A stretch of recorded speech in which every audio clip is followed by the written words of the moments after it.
Alright, you guys, so Bitcoin is starting to wake up. Following the rest of the market and the virus panic sell off, has dropped this crypto giant back into its $4,000 range. And now it's slowly starting to make a move from its mid March lows.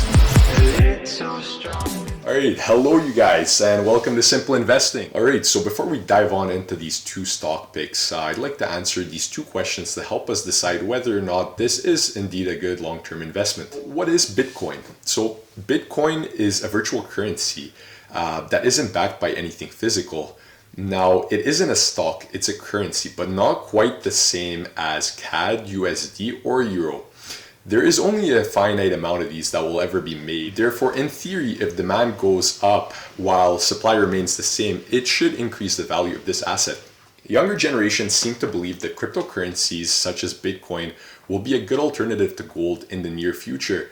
There are many similarities between Bitcoin and gold, as both are the answer to fiat money. Since both require mining, whether it be physical or through solving mathematical equations, unlike cash, which is printed through governments during recessions, as can be seen right now.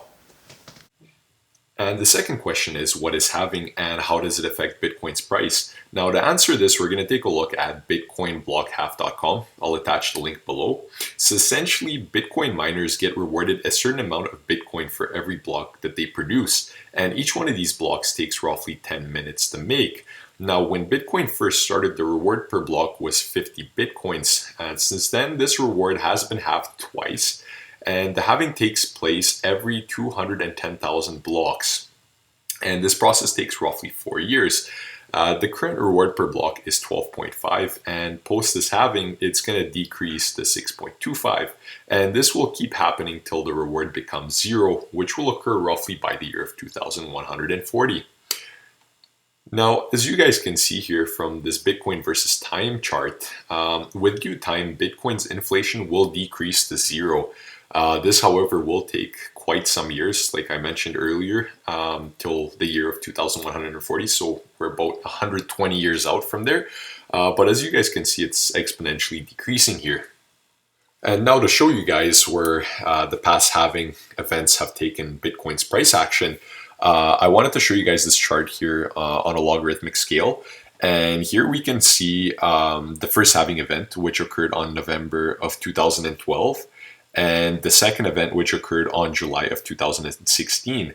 Now, as you guys can see, Bitcoin's price tends to run up and make new all-time highs roughly within 16 to 24 months past the halving event.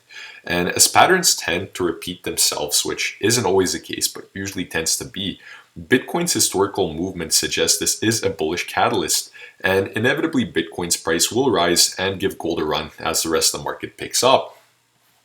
And at the top of the page, they've attached a live countdown of the date of halving, just so you guys don't miss it and making it feel just that much more serious.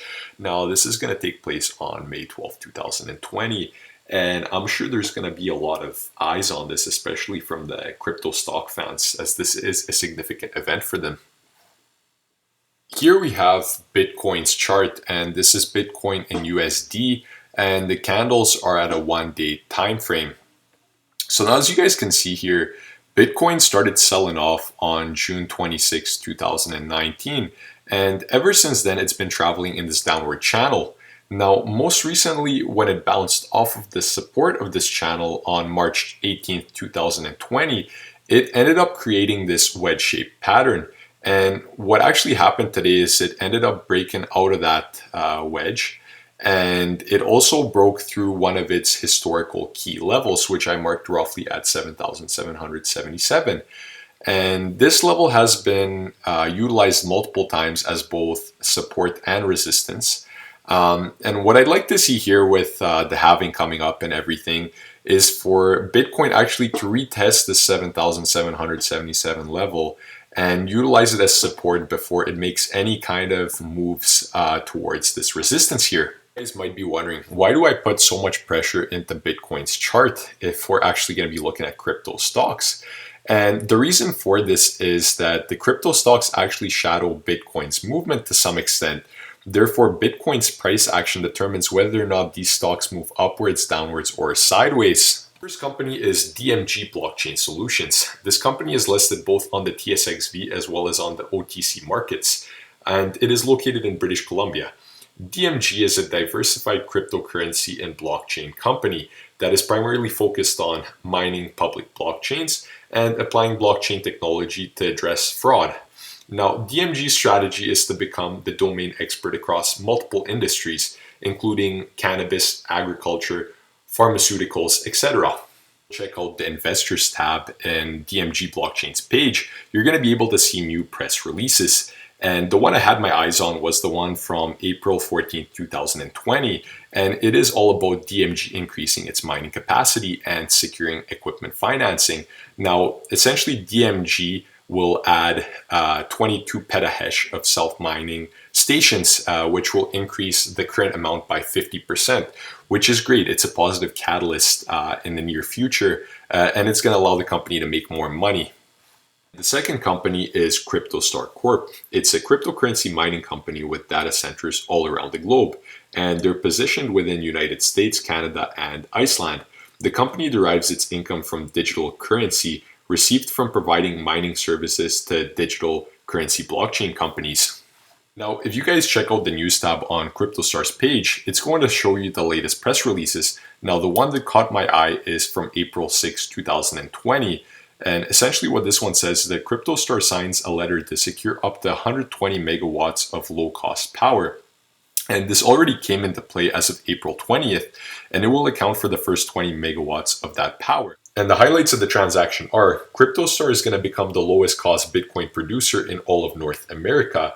And this is a positive catalyst moving forward, as it will allow the company to save more money. The reason I chose these two companies is because they're the most undervalued in the entire sector, therefore allowing them to give the highest returns of investment.